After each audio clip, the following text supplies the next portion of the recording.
Can't get In the Name of the Father out of my head. Just someone fighting and banging their head against a brick wall over and over and over again is compelling and upsetting and relatable and universal, and then finally the wall cracks, and then finally the wall breaks.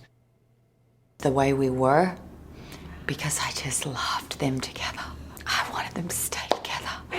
I loved them together. I cannot watch Bambi. That's unbearable. I'm very easy crying.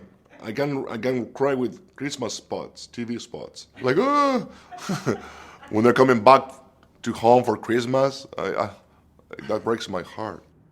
I saw To Kill a Mockingbird on the television again the other day, and it's just a beautiful film, and there's simple shots, the shots tracking slowly through that little quiet town can almost make you cry because you feel the weight of the film.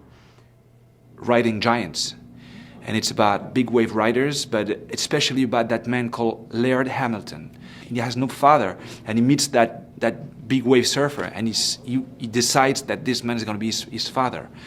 And he presents him to his mother, and they fall in love, and they get married, and he takes his name. Gone with the Wind made me cry because it just seems so unfair. The Fire made me upset and made me cry, and I had to leave the theater for a minute and then come back. But then the end made me cry too, because I thought everything was going to work out, and it didn't. I got very disappointed. Going way back, a movie called Biscuit Eater when I was a kid. One of those typical dog movies where the dog dies. And I was 10 or 8, 9, 10 years old. We used to go to the movies in the Marine base in San Diego for a dime. I was so devastated when that dog died. I was just a kid. I took a class at school last year where we watched documentaries where they showed this movie called Salesman by the Maysles Brothers. Nothing is more kind of like existentially barren than the character's experience in that movie.